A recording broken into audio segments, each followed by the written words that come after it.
Blog Talk Radio.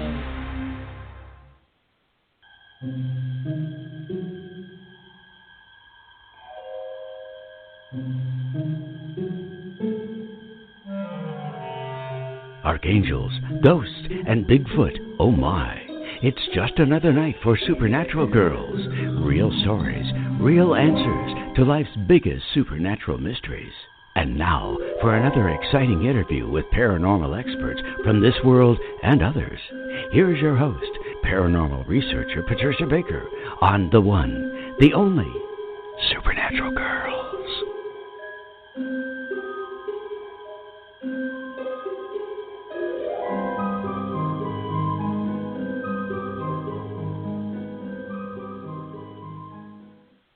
Welcome, everyone, to another exciting episode of Supernatural Girls Radio. I'm your host, Patricia Baker. I am here with my co-host, Patricia Kirkman, PK. How are you tonight? I am absolutely magnificent. It's a wow. beautiful day to be. It is. The weather is changing. We have cool evenings, pile under the blankets, which feels a nice change, and then you wear the T-shirts during the day. Crazy. Gosh. Well, it is December 2nd, 2020, and it is starting to feel like winter in New England, I'm sorry to say. All those temperate days are gone, so we had snowflakes today. It's starting to take notice, isn't it? Yes, it is. It is indeed.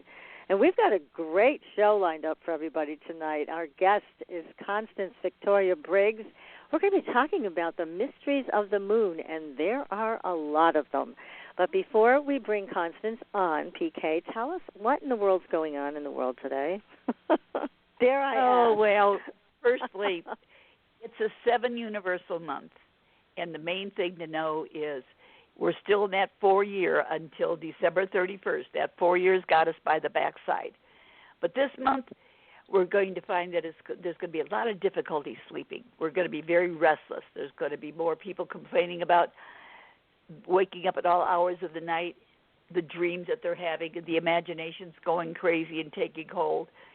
And it's a little bit of everything going on. And then the worst part of what's taking place is the imagination tends to, it's like somebody took an egg beater to it. It's just not working properly. So we're not quite sure of what to trust because of what's going on in the world. We'll just put it that way.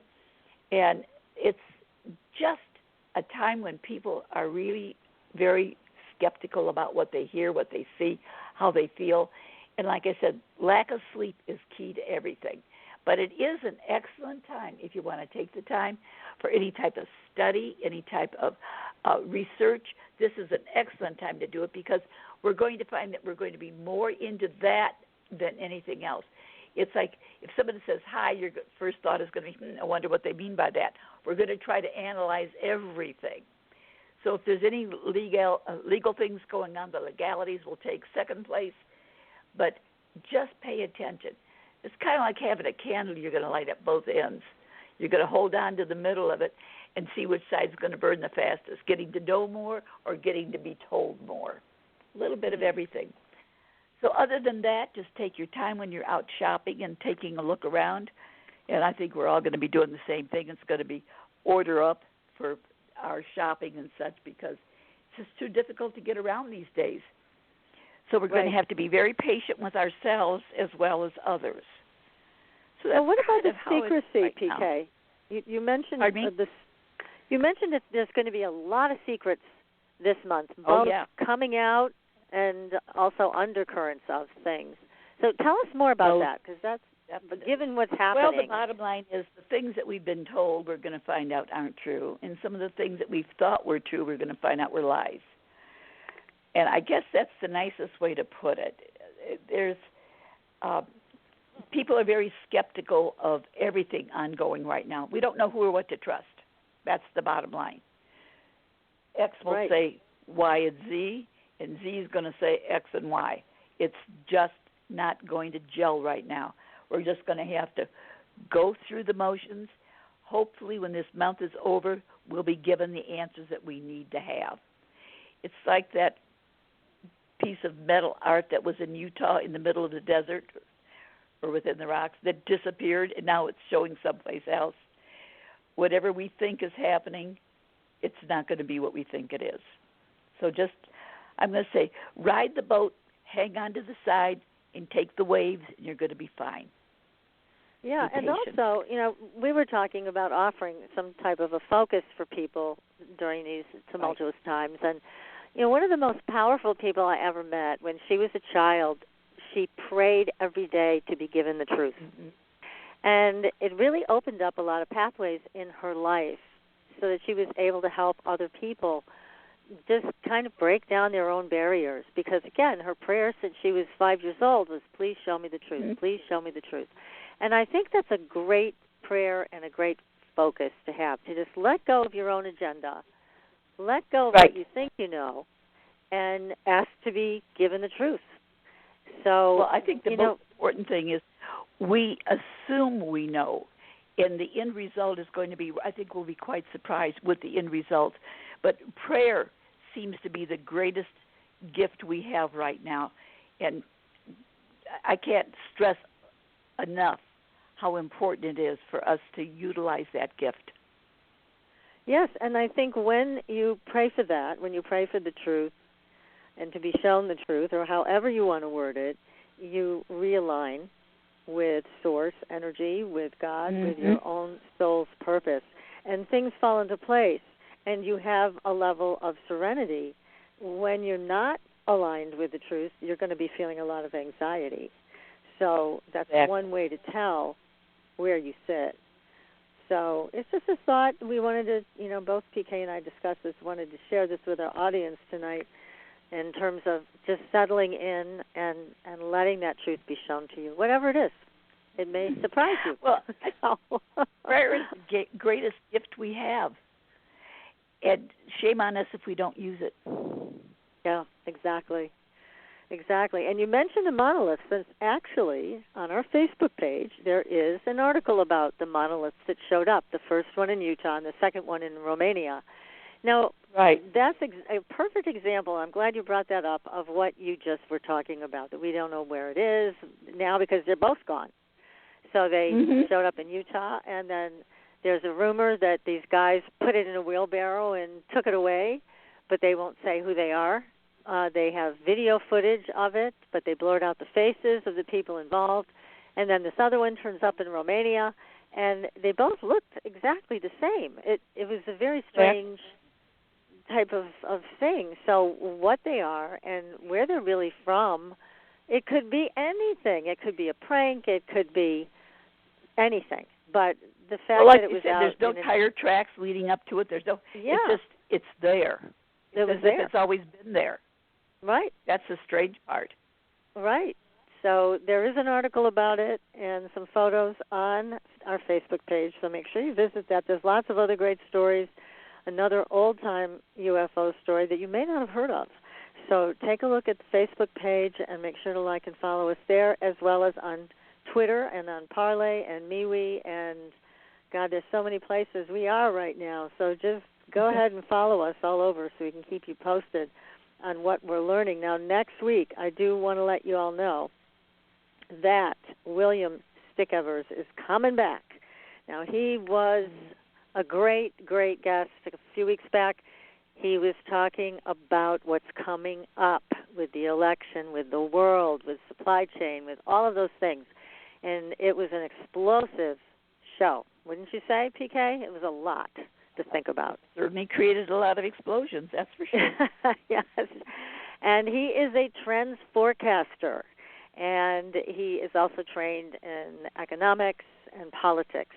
So he's very well versed in everything, and he's an astrologer. So it's an incredible combination of knowledge that he brings to us, and he's going to be coming back next week to check in, tell us what to expect, and also to talk specifically about the paranormal, because one of the things he said was that the paranormal is going to just explode in popularity, and that things were going to be visible that weren't visible before. So we're going to hear more about that next week. So don't miss it. Anyhow, so let's go our paranormal to what's really going to be considered normal. Yay, finally. We were there first. So, anyways, this is going to be a very interesting show, again about secrets, and it comes from our moon. We still don't know everything that there is to know about the moon. Now, there are stories of ETs both above and underground, and a government remote viewer took a look, and what he found, we're going to find out about that. Why haven't we been back to the moon? I mean, there's so many questions we have about all of this. Now, our guest is Constance Victoria Briggs, and she is going to reveal even more mysteries about the moon and some answers as well. And Constance is a metaphysical, spiritual, and cosmic researcher and writer. And she has authored the Encyclopedia of Angels, Encyclopedia of God, and the Encyclopedia of the Unseen World. And her newest book is Encyclopedia of Moon Mysteries. Now, Constance has also been a guest speaker on many other radio shows discussing the paranormal, extraterrestrials, life after death, near-death experiences, and many other topics. Now, Constance has a goal, and that is to investigate the mysteries of the universe and how they connect to humanity. So, Constance, welcome to the show. Thank you. Thank you for having me. It's our pleasure. It's a great book that you've written. It truly is an encyclopedia. You put a tremendous amount of work into this. Why did you want to write about the moon?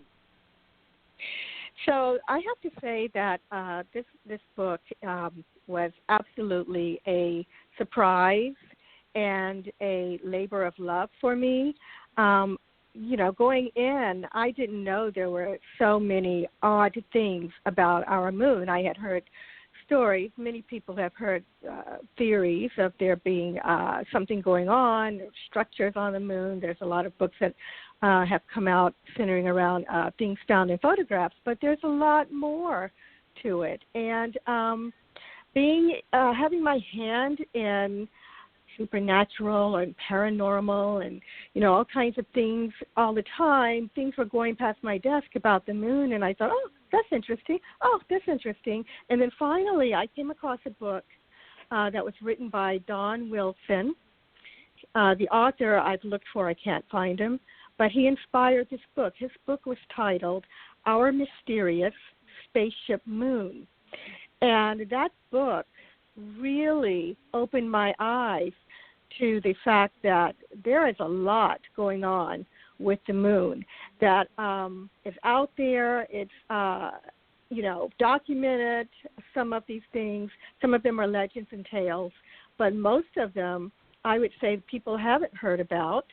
And I wanted to find an easy way, and kind of, in an easy read, too, to let people know that there's something going on. So I started collecting the stories and the theories and the tales, and it turned into this little book. Well, quite an interesting fascinating book, for sure. Thank you. There's so much to take. This is a great Christmas gift, too, for anybody, by the way, because, again, we look at the moon every night. There's so little we really know about it, and there are so many rumors. For example, one of the rumors, and I know you mentioned this in your book, is that it's hollow. Mm-hmm. Yes. So the moon being hollow is something that maybe your audience has heard. I never know. I mean, I get a mixed audience, but the idea that the moon is hollow originally came from one of the Apollo missions going up, Apollo 11, and the astronauts put up equipment to test the moon.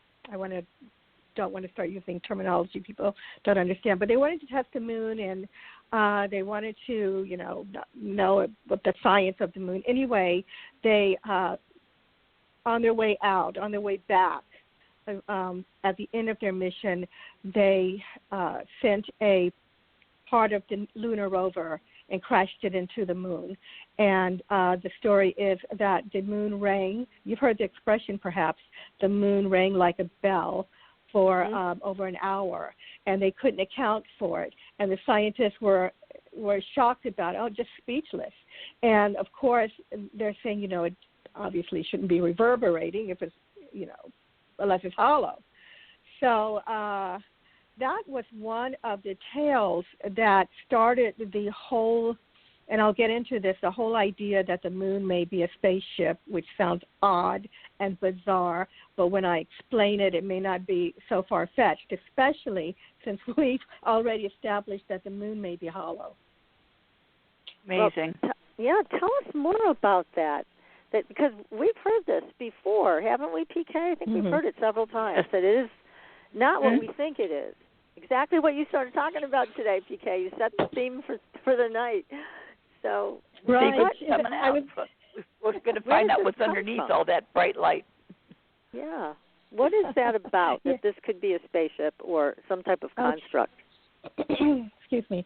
Okay, so let me just start, ladies, with the theory of the moon being a spaceship and the origin, tying that in with the origin of the moon.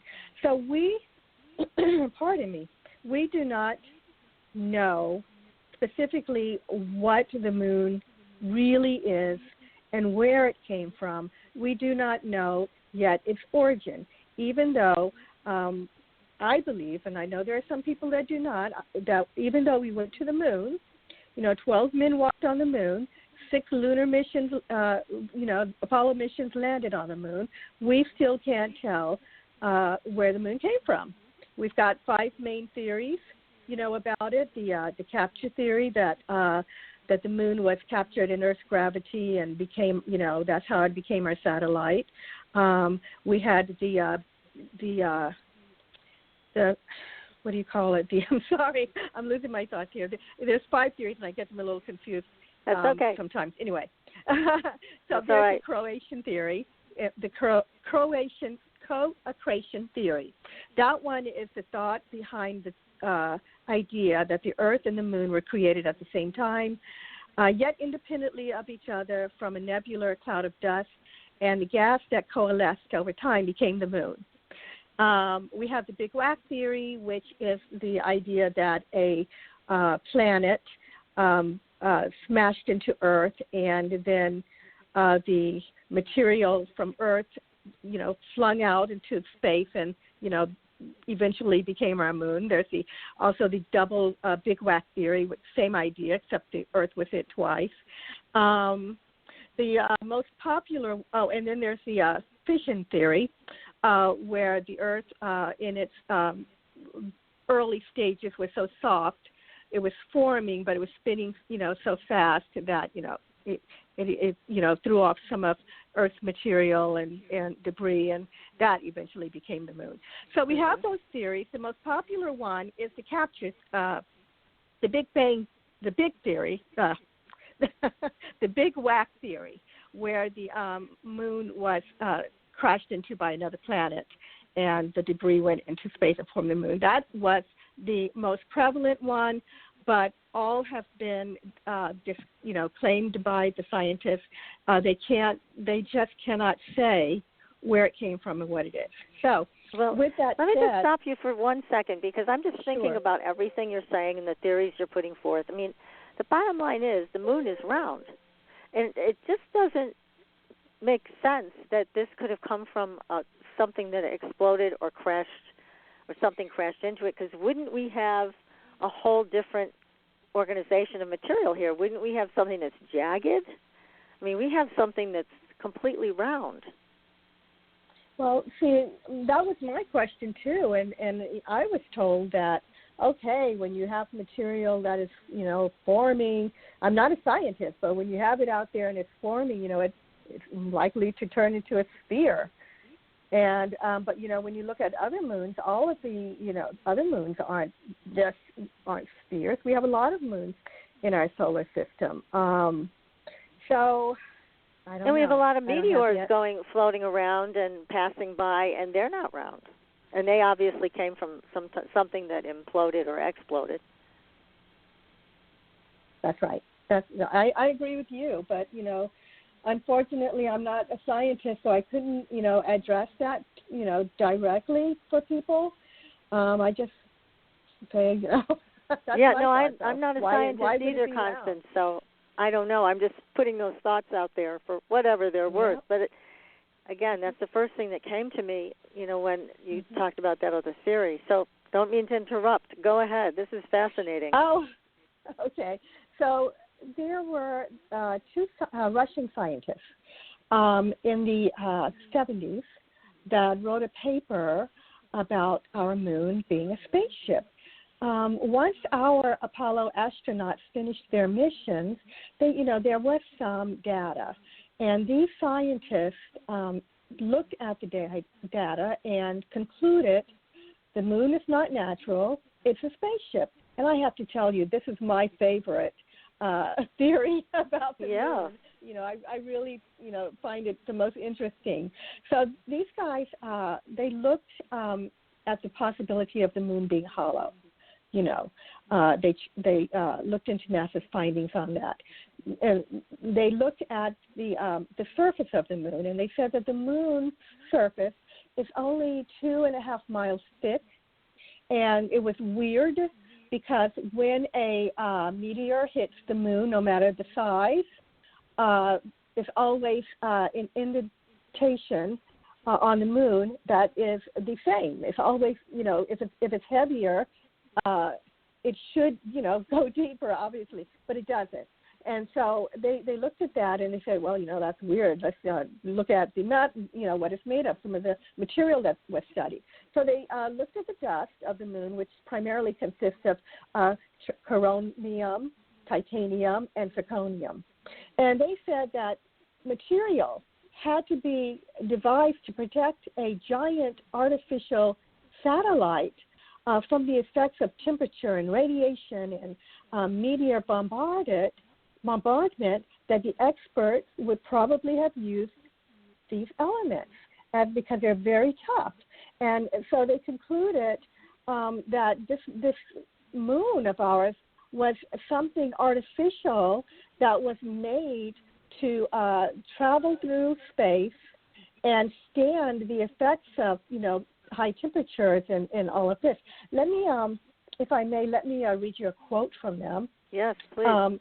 Their article was printed in Sputnik magazine, and they said, it is more likely that what we have here is a very ancient spaceship, the interior of which was filled with fuel for the engines, materials and appliances for repair work, navigation instruments, observation equipment, and all manner of machinery. In other words, everything necessary to enable it to serve as a Noah's Ark of intelligence, perhaps even as a home of a whole civilization, envisioning a prolonged, perhaps thousands of millions of years existence and long wanderings through space. Now, These were two scientists, and, you have to wonder, why would they stake their reputations on something that's really far-fetched?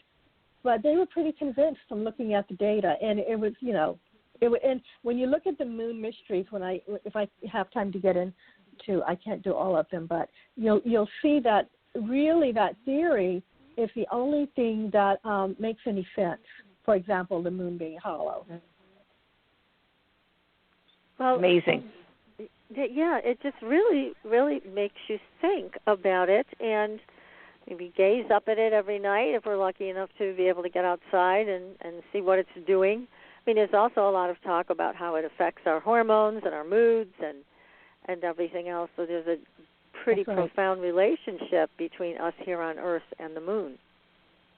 That's right. So, excuse me, the whole idea, that the moon could contain, cities or structures inside, or, is a pretty reasonable assertion, I think. But it's believed that if this story were true, and I'm not saying it is, remember these are all mysteries, but if this story is true, then one of the reasons for it being brought into Earth's orbit was perhaps to to help the Earth to be more productive, to produce more life, to become steady, and to help the primitive people here to thrive. Along with that, there is a story, interestingly enough, from the Zulu people of Africa.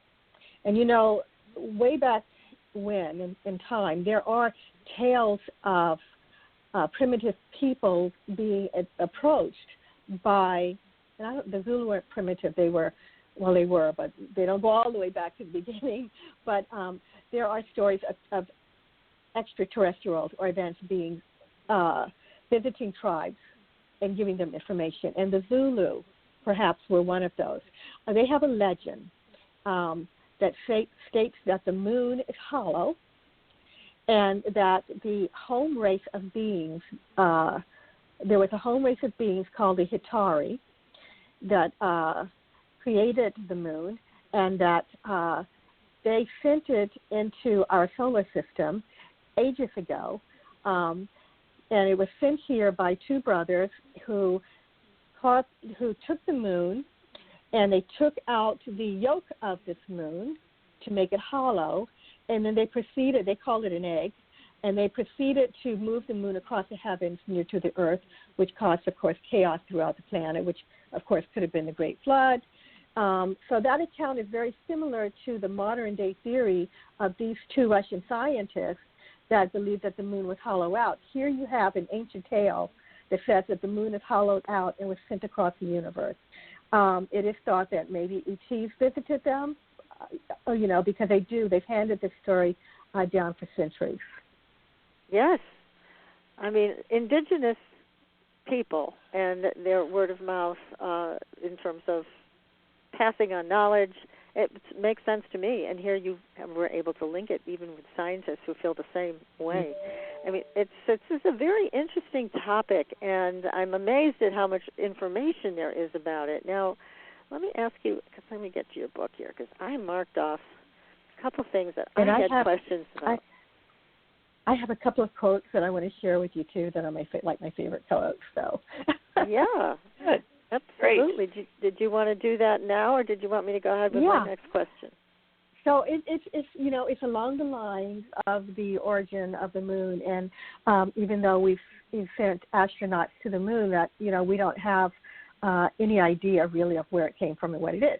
So Isaac Asimov, the American science writer, he was also a biochemist. He once stated, "What in blazes is our moon doing way out there? It's too far out to be a true satellite of Earth. It's too big to have been captured by the Earth. The chances of such a capture having been effected and the moon then having taken up a nearly circular orbit about the Earth are too small to make such an eventuality credible. But then, if the moon is neither a true satellite of the Earth nor a captured one, what is it?" And then there was a second one by planetary scientist William Hartman, who states in his book, Origin of the Moon, he said, "Neither the Apollo astronauts, the lunar vehicles, nor all the king's horses and all the king's men could assemble enough data to explain the circumstances of the moon's birth." Wow. Interesting. Yeah, very telling. Gosh. Well, another mystery that we have to ponder, because that's, there's so many things that add up when you think about it that way, as a hollowed out spaceship. Mm-hmm. A hollowed out spaceship, or, also a planetoid that they turned into a spaceship. Yeah. That's been one train of thought too. So I know you have a question, but I wanted to just also say along the origin of the moon that it's said that there was a time that there was no moon in the sky. I don't know if you've ever heard it. I was shocked to hear this, there are some great men of old, renowned Greek philosophers who wrote in ancient texts about there being a time when there was no moon. You know, we were always taught that we had to have a moon to exist, of course, on Earth. They couldn't have any life. But still, these tales prevail. They're out there. And it's just very interesting that that's a kind of a thought that people have, that there was a time when there was no moon. They even have people who lived during this time. In Greece, they were called the Akkadians. They were a race that lived in ancient Greece. And their civilization is believed to have been older than the moon. So that's interesting when you think about the spaceship moon theory moving in, you know, the moon and the moon moving in. So. Are there any stories of old about the time that the moon arrived? Yes. So there is a story that the text say that the moon came in about 12,000 years ago. And some say that that's about the time of the Great Flood. Now, this story comes from Bolivia, and there is an ancient sun gate there, an ancient kind of part of an ancient city, and it has inscriptions written on this wall, on this gate, and it talks about the moon, and it talks about it coming in. And I talk about that in my book, by the way. So people must have really been shocked when they saw this thing in the sky that was never there before.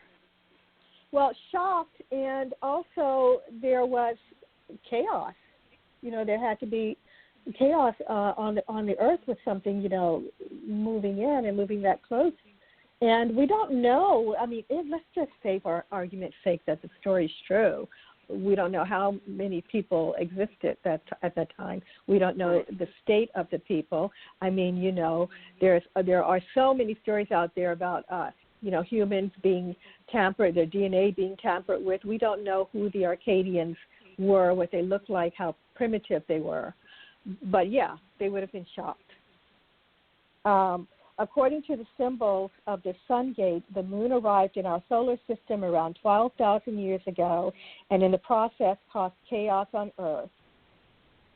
This conclusion was reached in 1956 by a researcher and author named Hans Schindler Bellamy. And I go into more details in my book about him and that sun gate, but yeah. Another time in our history, but a very strange time. Wow. So, okay. So, can I ask my question now? Yeah. Go for it. Dare you. This has been, I got to tell you, I'm so excited to ask you this question because I've never heard of this before, and I'm going to probably mispronounce the name. But is it Alahe of the Pleiades? Is that how you say it? Oh my gosh, yes. I'm guessing no one's ever pronounced it to me either. Well, yeah, here's the thing. I have never heard of this. Now, PK and I have heard of just about everything. We've been doing the show for so many years, and we've had the most wonderful guests like you on that have really educated us and our audience about a lot of things. But tell us about this whatever it is, Alahe of the Pleiades. What is this? So I couldn't find tons on him. I did locate him. He does have some writings out there, but apparently, oh wow, this gets really deep. Apparently, he is an extraterrestrial from the Pleiades. Now, you know, I don't know if you're aware, but the Pleiadians have a number of channel information here on Earth. If indeed you believe in extraterrestrials that are out there that are trying to communicate with us, many feel that there are. They have channeled information here. So the fact that someone either believes that they are Pleiadian or are from the Pleiades and came in is very, very interesting. And according to the source, people believe him. He comes across as a legitimate extraterrestrial person. And, you know, I am here to tell you, ladies, that there are a number of theories that, you know, we have ETs, you know, walking around among us anyway. Oh, yeah. So, I mean, that's another show. Mm-hmm. But so anyway, he said that there are cities located on both the interior and exterior of the moon and on the far side. And he said, what was interesting is he said that people have been living there since the 1940s. And there is another tale that says that there are secret government bases that have been up there since the 1940s that are in no relation to him. So I made that connection. So he's I found talking that to be about interesting. but let me ask you, so that when he says there's people living on the moon, he's talking about people from here, right? He's talking about humans from Earth living on the moon. I assume that he met humans. Yes. Yeah, that's what it sounds like. That's my assumption. Excuse me, but I have to tell you that I have also heard in my travels, and like I said, these are all mysteries.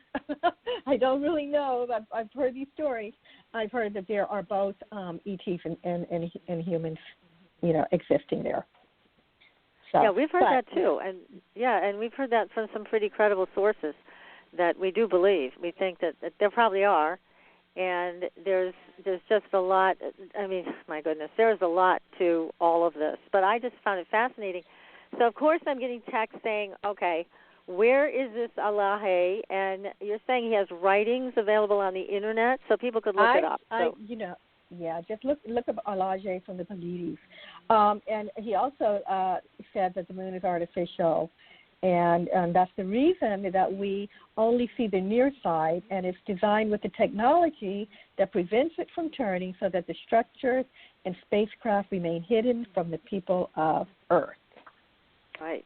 Yes. So people want to know how to spell his name, so I'm just going to spell it. It is spelled Alaje of the Pleiades. So that's how it's spelled. You can look it up, see if you can do some sleuthing and find some of this Pleiadian's writings. Fascinating. Wow. Yeah, but you know the stuff that he said coincides with, you know, other tales, you know, that I've come across. You know, there being air spacecraft hidden from view and structures hidden from view. I mean, yes, we went up to the moon, but it is huge. You know, we didn't travel all throughout it. So anything could be there that, you know, that we didn't see. Well, plus there's a lot of stories from our own astronauts that have come out and said they saw UFOs while they were on the moon, and they were told not to talk about them.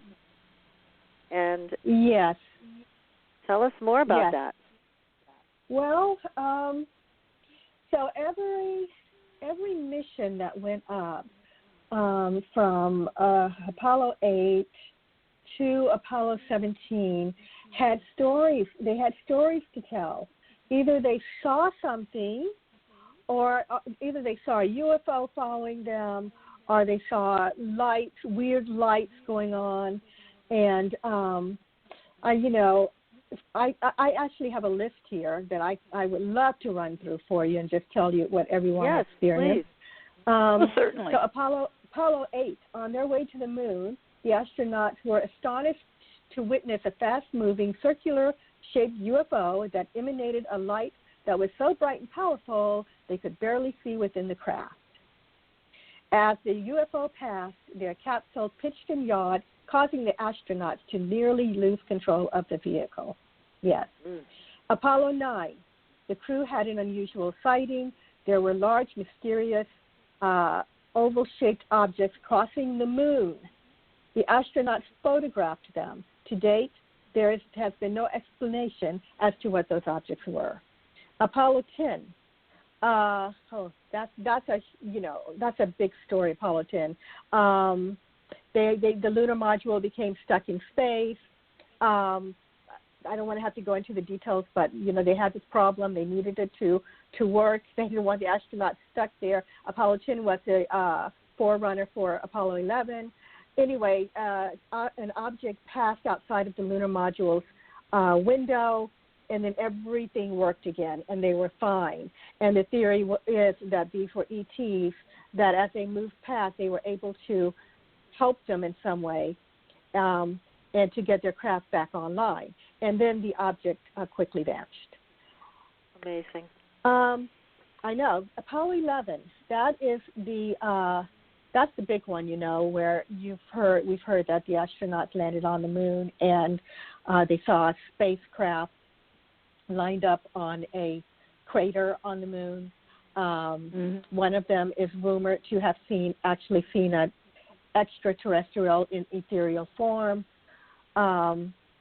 So, yeah, that's a big one. Whether or not that story is true, of course, it's another mystery. But there have been people who came forward who talked about the Apollo moon landing, and they said they said that the astronauts had a private line. They had a medical channel that they could call ground control and talk to them, that the audience back home who are watching the first moon landing wouldn't be able to hear them. And the story is that they were saying, there are craft here, spacecraft here, and they're lined up on the crater of the moon, and they're watching us. So wow. That's, it's more complicated than that. I do write about it in the book, but basically that's huge. If there's, if it's true, it's just astounding. Let me ask you, because one of the rumors we've heard is that at one point the astronauts were told not to come back to the moon. Is that true? Have you heard it? I've heard it. I don't know, I don't know where that originated, but I've heard it over and over again. You have, that they were warned off the moon, and I like you, I've heard it, but I don't have any details any more than when that occurred, because they did go back after Apollo 11. They did go back. There is one story that said that Neil Armstrong told a professor or someone at a party that they were told not to come back, and the professor had comment about it, and Neil said, we did go back and we did quick scoops, but and then we were off. So I don't know if you want me to run through all of these or not. Well, leave some for people to read in your great book, but I definitely wanted to touch on that because, again, these things have come up in our shows throughout the years. But let's do this. Let's take a short commercial break and come back, and there's so many more mysteries to talk about. This is great. Mm-hmm. So, everybody, we'll take a short break. We'll come back, and we will resume this fascinating conversation with our guest tonight, Constance Victoria Briggs. She is the author of a new book, and it is called Encyclopedia of Moon Mysteries. So stay tuned, everyone. We'll be right back. Pure essential oils, specialized minerals, and a revolutionary anti-aging technology. Astridian combines the best of all scientifically proven ingredients in easy-to-use creams, lotions, and concentrated serums. Astridian's advanced line of products take your skin to a new level of being healthy and beautiful. We offer a variety of collections that address all your skin concerns. The Essential Anti-Aging Series treats and moisturizes your skin for a long-lasting, younger look. The Multivitamin Series promotes healthy skin with high-quality vitamins and minerals. The Sports Series restores skin from cellular damage and stress. Astridian also offers a revitalizing solution for hair and a professional series for doctors and medical spas. Visit astridian.love today and begin your new journey to healthy, beautiful, youthful skin. Astridian, beyond your expectations.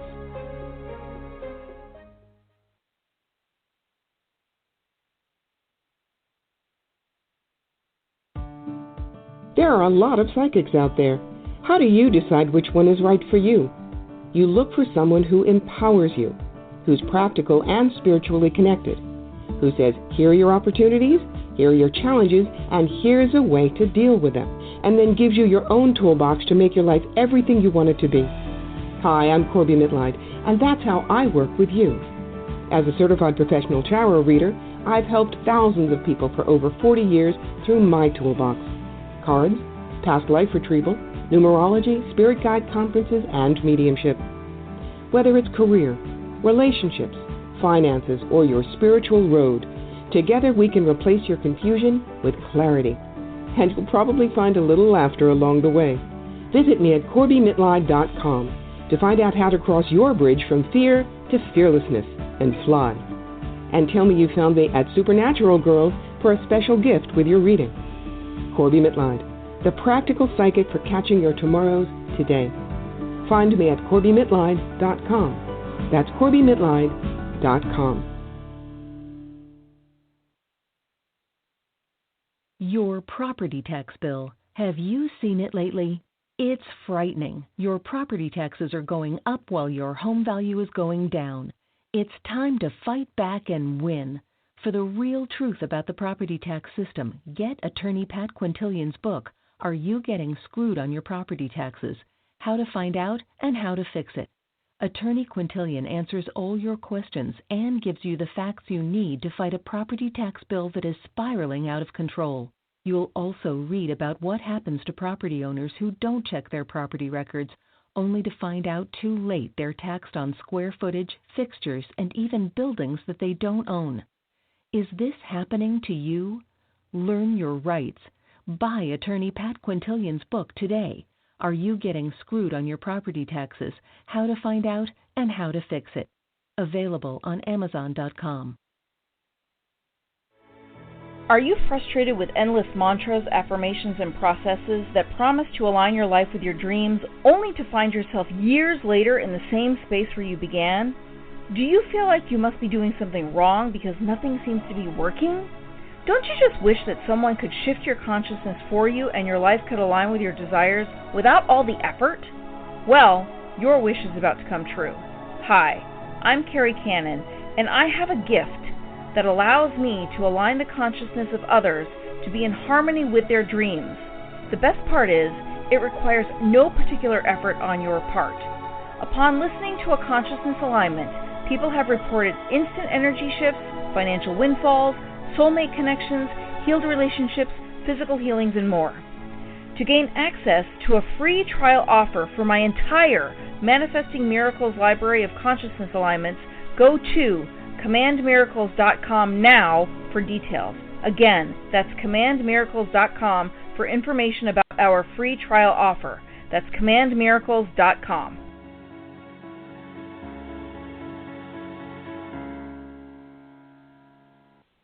Welcome back, everyone, to Supernatural Girls Radio. I'm your host, Patricia Baker. I am here with my co-host, PK, and our tremendous guest tonight. We're having so much fun hearing about the moon and all of its mysteries with Constance Victoria Briggs. Now, before we go back to our conversation, PK, you sent me something fascinating during the break. My God, what's going on? I saw that and I went, oh, my God, I don't believe it. There's a third one. A third monolith has appeared in California, and it looks exactly the same as the other ones. Right. Isn't that incredible? My goodness, they yes. They either have an assembly line going or they're trying to let us know something. I know. I mean, well, again, we're back to the theme tonight. Is it what it appears to be? Nobody really knows what this thing is. It's like an obelisk type of thing. It's kind of shiny. It looks kind of shiny anyways. They all look identical, too. Have you noticed that? They are identical. Yes, they do look that way. I mean, I couldn't get a piece of metal if my life depended on it, let alone something like that up and putting it out. I'm just looking at what you sent over. It's a great find that you did, and even the people on Reddit who tend to be really good detectives, they are having a difficult time trying to make headway into tracing the structure's origins. But now we've had one in Utah, one in Romania, and now one in California. So, I wonder what they're trying to tell us. Maybe they're finally going to come. Well, wouldn't that be nice? A little bit more about what's going on in outer space. Yeah, well, Captain Randy, as we all remember, he did say something about an invasion. I don't know. He's going to be back in a few weeks, so we'll be asking him about this and the monoliths. So great find, PK. Thank you. Welcome, dear. So we are back to Mysteries of the Moon. Now, let's see. I had another question. It's about angels of the moon. Can we go there? And also, there were angels in space that the Russians saw. Let's talk about those things. So, I kind of sneaked that story of angels into this book, even though they're, the one with the Russians. I mean, there are angels I feel like, for everything. I mean, that's a whole other show, too. Spiritual beings, ethereal beings that may exist near planets and, planetary objects. But so we do have custodians and angels of the moon from legendary tales. But my moon story, the most fascinating one, comes from the cosmonauts who, they've been they had been trying to get to the moon for a long time. And so I kind of snuck them into this book because it's such a fascinating story. There were 6 Russian cosmonauts that had gone up to a space station. Now, when I say 6, I should say there were 2 sets that went up, I believe it was 2 weeks apart. And the first set were working, and they noticed a bright orange light outside of the ship, and it was, so brilliant that it was, coming into the ship. So they went over to see what in the world that was, and they saw 3 what looked like 3 angels, and they said these angels were the size of jetliners, and they were they could see their faces, and they were all identical, and they were glowing, and they were smiling. And then there are some quotes from these cosmonauts. So I would say that, they have the name of the cosmonauts. They have the cosmonauts talking about the episode. So that there's credence, I think, to back up their tale. And then 2 weeks, I think it was 2 weeks later, 3 more astronauts went up to this space station to replace them. These 3, give them a break, and then they saw the same thing. So, I wrote a book on angels, and I have my theories too. I also believe that we have, like I said, all sorts of spiritual beings around us, and then we also have advanced beings, and we have extraterrestrials out there. So who knows, who and what they were. If they were angels or if they were extraterrestrials, which, angels are extraterrestrials too, because they don't, anything that doesn't originate here, right? Right. So, yeah, they saw this, and it's become a pretty popular story, and I just really like it so much. I do too, and also, how likely is it that cosmonauts in their own paradigms would identify these things as angels? I mean, it's highly unlikely. Well, I have a theory that when advanced beings want to make themselves known in angels, they can take on the form that people, identify with. I mean, you can have, I know you don't want to get into angels, but, you can have someone, Wiccan, for example. You can have a Wiccan, and maybe, they see, I don't know, a cat, perhaps, that came as like a guardian to help them. I've heard a story like that somehow this cat warned them, and it wasn't an angel with wings, it was a cat. So I think that these beings can take on many different shapes and forms. What they were trying to tell the cosmonauts, who knows? Right. Well, what a powerful experience to see something that large floating around outside your spaceship. I mean, it really must have transformed them, because they weren't expecting it for sure. And I do believe that this did happen. And like you said, there were other cosmonauts that replaced them, and then they saw the same exact thing. Right. Right. That seems so incredible. Yeah. It's just amazing. Top hat. It's just too much to prove otherwise. Right. Exactly. But yeah. So. I had some more thoughts where we ended on the astronaut saying that they were warned away. Yes, tell us about that. Yeah, I know you have some questions, so I'll just say it really quick. No, I'm done pestering you with questions. Go ahead. So that's okay. So along the lines, interestingly enough, we don't, like I said, we don't know if that was. I'm sorry, you broke up a little bit there, Patricia. Sorry. No, that's okay. Are you there? there? Go ahead. Okay. Yep. So anyway, my question is that I'd like to pose is: could the moon possibly be a foreign country? Meaning, if the astronauts saw ETs on the moon, could the moon belong to someone else?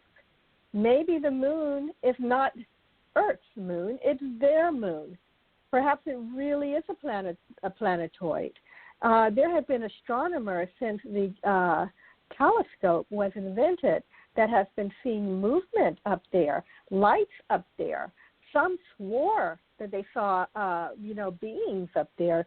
There have been contactees, if you believe what the contactees say, people who have had some conversations with extraterrestrials that approached them, said that they saw beings on the moon.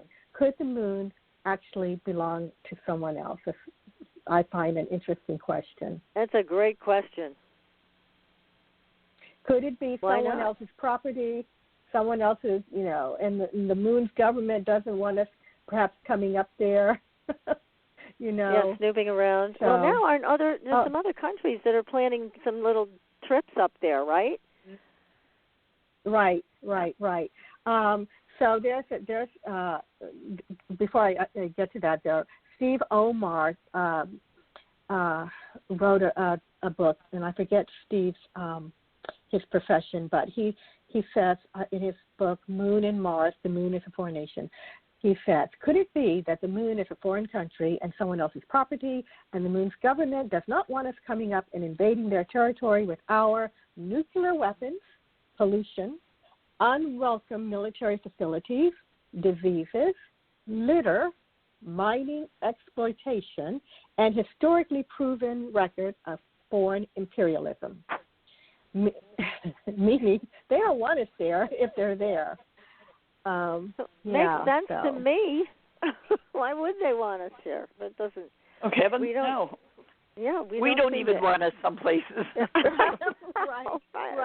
Right. And we are planning to go. The U.S. is planning to return to the moon in 2024. Right. And that's interesting. Interesting on a couple of accounts for me. I would like them to go up and really move around and see what is going on up there. And I would like, personally, some explanation as to, what all those lights are. I mean, we can get into the lights. What's going on up there. And I think it's something we should know. But also, if the story is that we were warned away, is it safe? Is it a good idea? Why do we think we own the moon? Yes, exactly. We feel we own, don't we? Yeah, right. We think we own everything. Yes. I mean, these are all good questions. And, I'm tying things back, what we're talking about tonight, with what's going on in the world today and how all of this corruption is coming to the surface, all of this interesting view of things that have been hidden for so long, and now they're all coming out to the surface. Whether you want to see them or not, they're coming out. And what's interesting to me is if we are truly going to become part of a galactic community, then I'm sure they don't want us out in their community with that type of corruption, with that type of underhandedness and secrecy and things going on behind all of our backs. We think we have one kind of government, we have another. It has nothing to do with parties, nothing to do with politics. I'm talking about a much deeper crack within our own world. So yeah, why would they want us on the moon, given that? So maybe part of what we're going through is our own cleansing, so that we can eventually get ready to be part of an intergalactic community. That they don't have to contain us because we're too dangerous and we're too duplicitous. So perhaps that's all part of the plan. I don't know, but you're bringing up some interesting questions here, Constance, tonight. Definitely. Yeah. Yeah. I was on Facebook the other day and I saw the funniest little cartoon. Two aliens together talking, and one of the aliens says, "Oh, so mankind is creating nuclear weapons," and the other one says, "Really? Any sign of intelligence?" And the guy says, he says, "Not really. They're pointing them at each other." Right. Oh God, isn't that the truth? It is. Mm-hmm. Wow. Yeah. So maybe the invitation is waiting, and we have to catch up to it. Well, I think we have a long way to go. We have to get to the point where people even recognize the fact that there may be extraterrestrials. People don't believe it, and they, with everything going on, look at the crop circles. Where are those coming from? Do you know how many people believe that those are a hoax? These things, these gigantic pictures that show up overnight in all shapes and forms now, they're not just circular anymore. They should be having town hall meetings about those. But anyway, we can't even believe that. Yeah, they should. No, you're right. And I think, we've that's why we do this show, basically, because our tagline is where paranormal is normal, and all of these things need to be brought to light, discussed reasonably and rationally, and not excluded as if they're crazy. However, we have watched a great change in consciousness regarding UFOs, and the government's doing a big PR campaign to rebrand UFOs to UAPs and make it something more acceptable. That's going on right now. It has been for years. Yeah, I don't know if they have any choice, considering how many people are reporting seeing UFOs or UAPs around the world.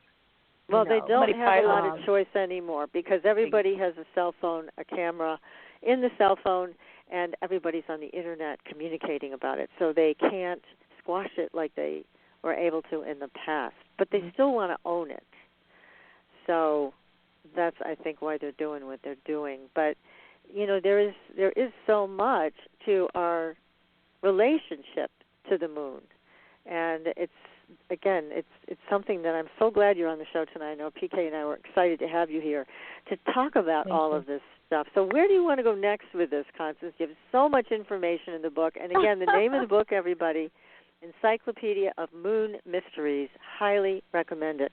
So just take us on a tour. What's next?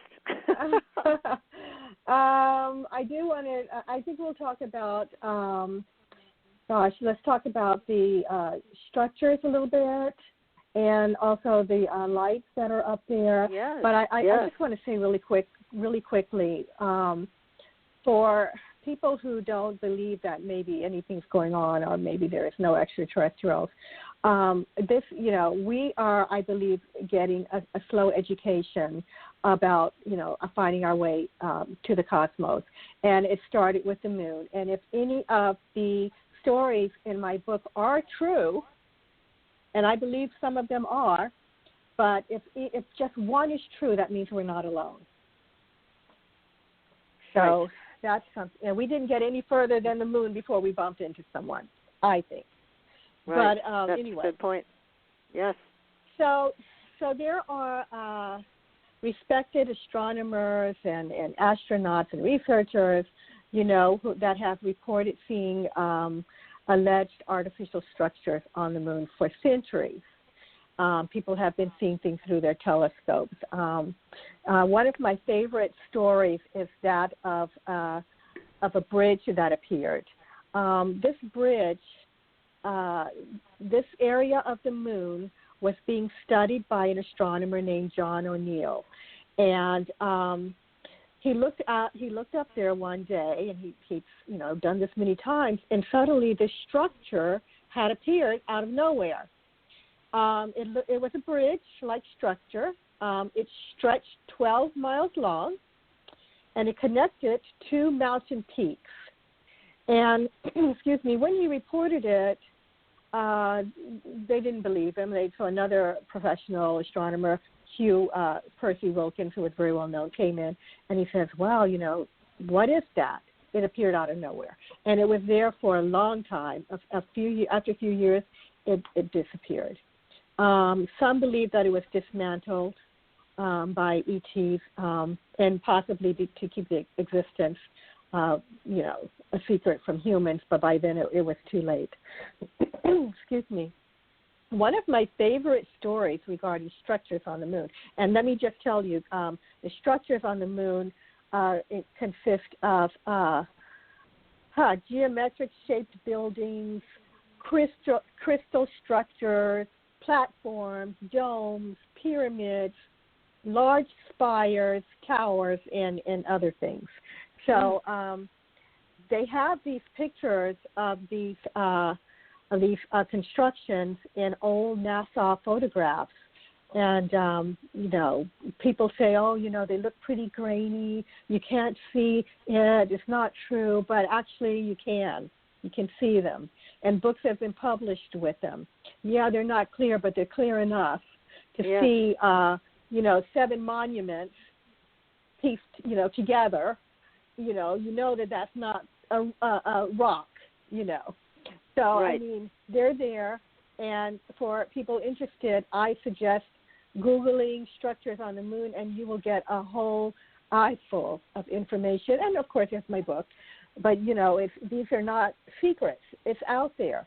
And they're also on NASA's website, the pictures. And in my book, I do list, I do give, if I talk about something, I try to give the number to the NASA picture to look it up. But anyway, so I have a favorite structure story. This was found, this structure was seen, the story is seen by the Apollo 17 astronauts. The Apollo 17 mission was the last mission to the moon, the last mission, where men walked on the moon. And by this time they had a little buggy to kind of, move around the moon. And so as they were in their travel in the lunar rover, with the lunar rover, they saw a massive, mysterious, rectangular-shaped structure that was not only seen by the astronauts, but it was seen by the audience on Earth because there was a live feed. Oh, my goodness. Right. So as the story goes, millions of people saw the structure at the time, and CBS News broadcaster Walter Cronkite said live on air that what appeared in the live stream looked like a man-made object. He said, that looks like a man-made object. This is the story. And the structure, so then they went off air for 20 minutes. And then when they came back on, the story was that the lunar rover had inadvertently taken a picture of itself. And that's what, I swear. That was very talented. Yeah, it's a quick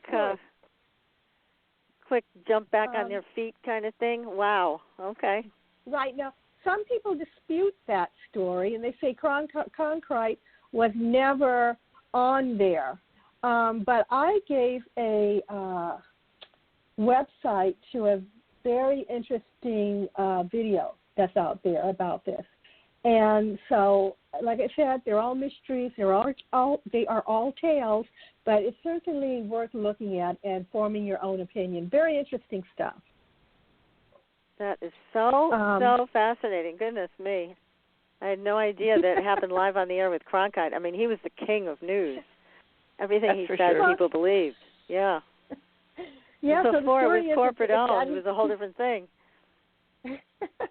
The story is that he kind of, chuckled and, said, and just kind of shrugged it off.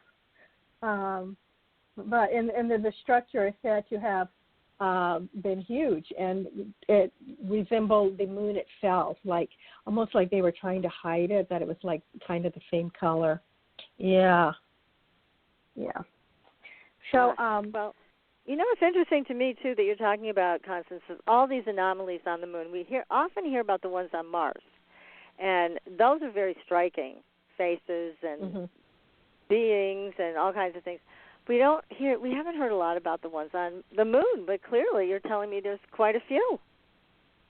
Actually, you know, this whole subject matter, for people who follow this, some of this is not necessarily new news for some people.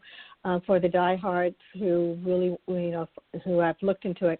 But yeah, there have been years where these were very, very popular tales that were told. Some books have come out with pictures taken from NASA where people have sort of, you know, pointed to these structures.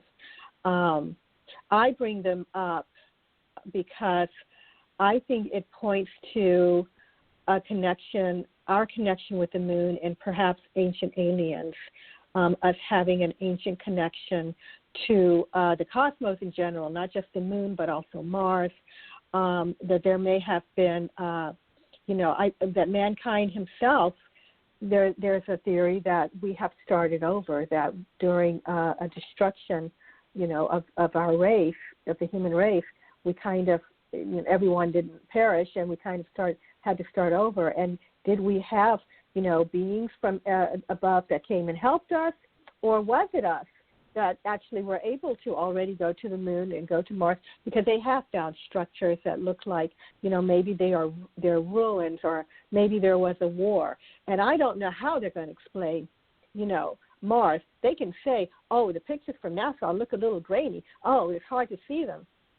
But you make your own decisions. Go in there and look yourselves. But Mars, some of the stuff that's coming off of there, it's so much more clear.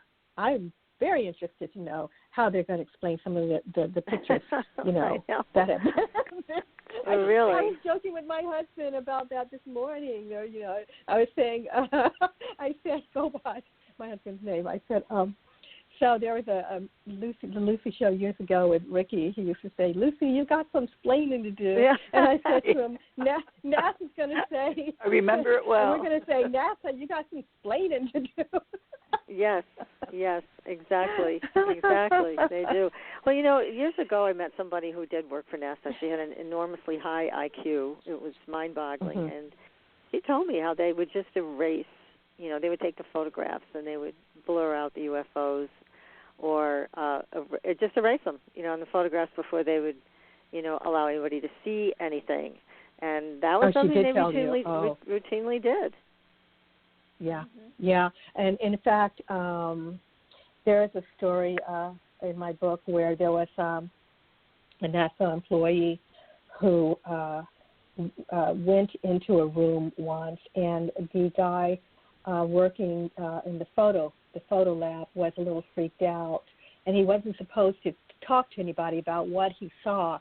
But this employee went in and he said, you know, hey, you know, I want to tell you, you know, they found, I think it was cities.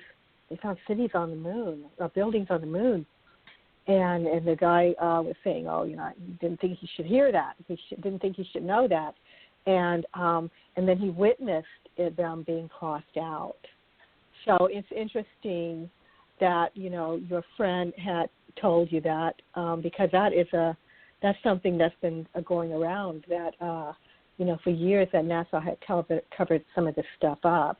Because, you know, let's just face it, it's not that, in my opinion, my humble opinion, that they were trying to be manipulative with the public.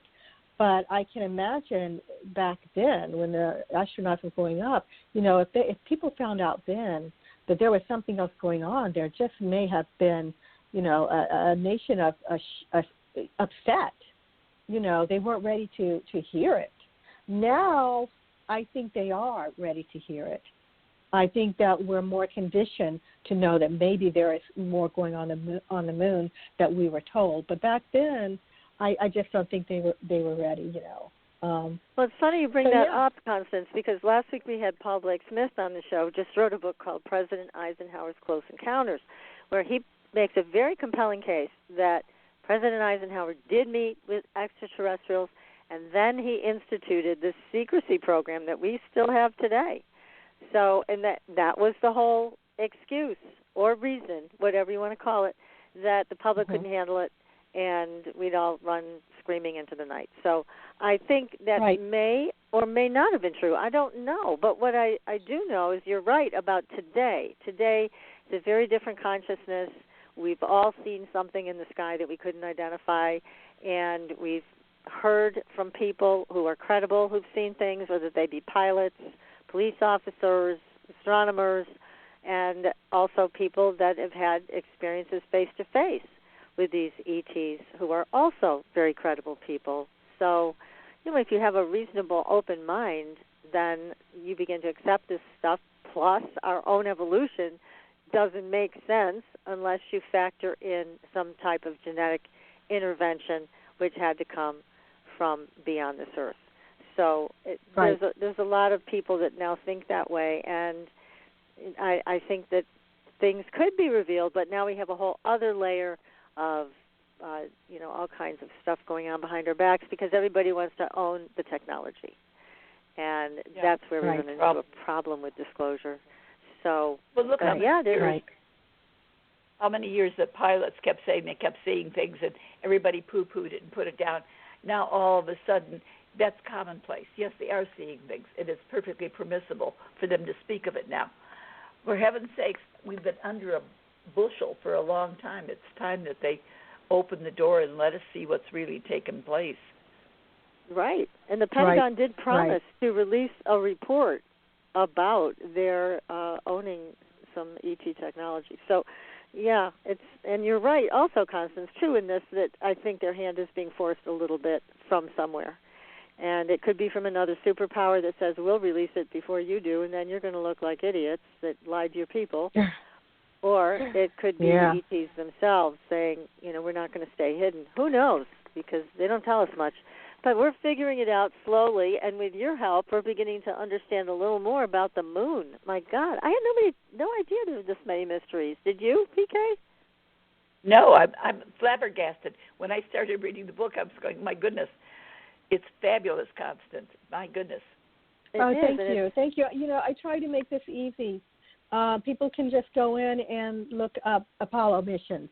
And then, you know, there are highlighted words to, you know, reference another passage to go to. Instead of having to sit down and read a tome of it all, you know, they can go in and look up contactees. Well, what's a contactee? Well, who are they? What did they see about the moon? What did the astronauts say about the moon? You know, what structures are on the moon? What are the lights up there? What did the old astronomers of old see up there when they first got the telescope? You know, it's full of, you know, surprises, I think. I wanted people who had never heard of the information to have something easy to you know, pick up and just go through. So tell us about the remote viewer. What did the remote viewer see? Yeah, so Ingo Swann was his name. He was hired by a secret agency. No idea, of course. You know, we never got to find out, you know, who that was. But they took him to an underground place where he lived for a short period of time, a few weeks. And so he was hired to view the moon's far side by means of remote viewing. And Ingo Swann talks about this. He relays his experience in his book titled Penetration, The Question of Extraterrestrial and Human Telepathy.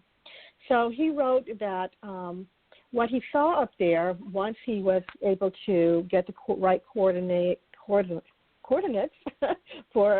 where to go. However, I don't really know how remote viewing works that well. But anyway, he writes that he saw various structures on the dark side of the moon and witnessed human-like extraterrestrials there as well. He states that these beings had the ability to breathe on the moon. He witnessed them working on the moon and digging. He claimed, Swan claimed to have seen not only moon dwellers, but buildings, structures, factories, and roads. He mentioned seeing workers that appeared to be robotic, putting together what appeared to be a laser mechanism. What's really that's amazing, I think. But what really was interesting for me was this next experience up there. While he was there during his remote viewing session, the extraterrestrials became aware of his presence and went after him. Startled, he stopped the session and theoretically left the moon. Some of the beings followed him back to Earth, frightening Swan, who stayed hidden for weeks after. And also, some believe that what Swan witnessed during his remote viewing is directly connected to the reasons that the U.S. stopped going to the moon.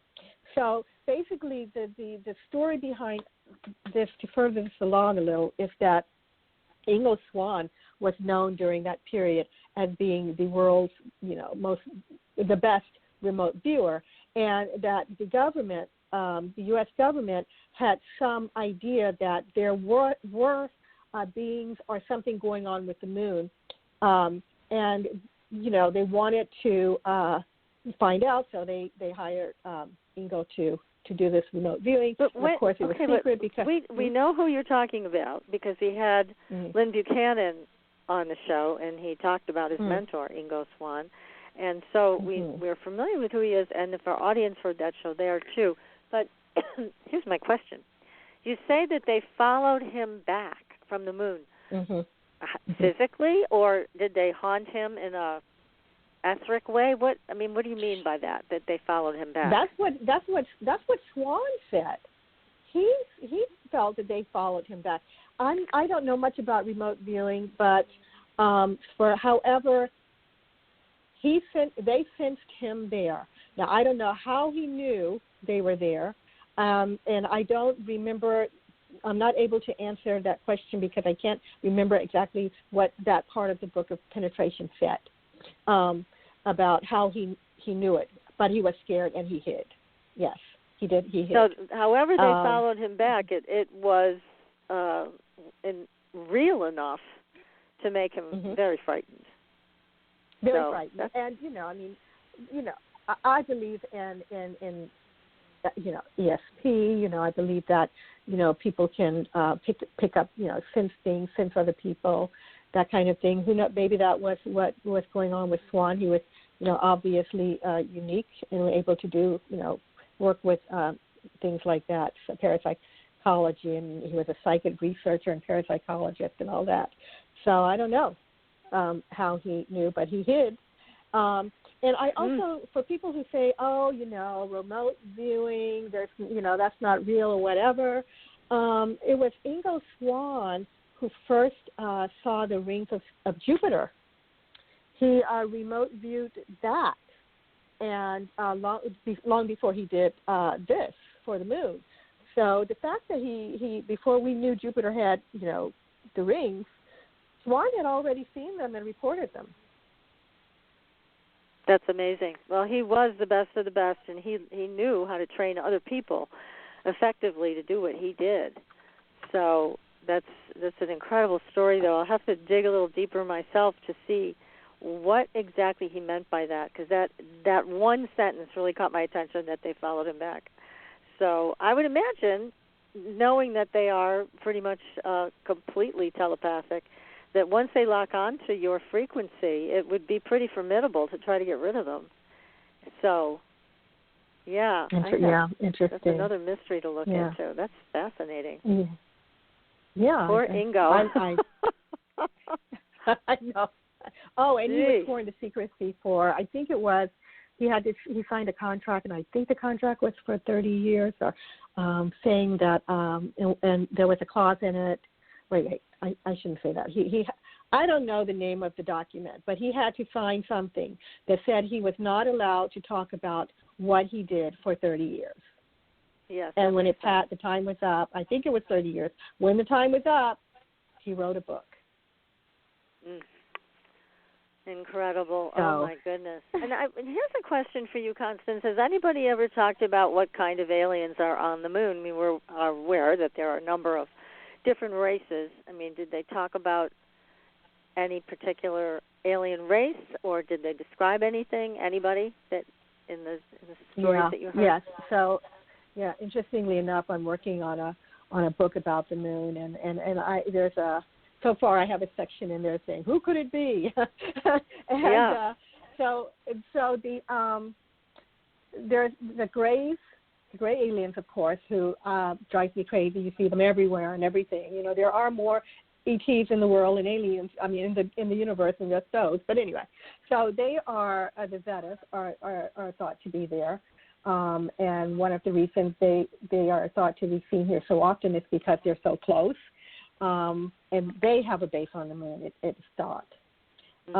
There is also a group, and they're called the Reptoids, which, you know, that's another story. They're thought to perhaps be on the moon, but I can't say for sure.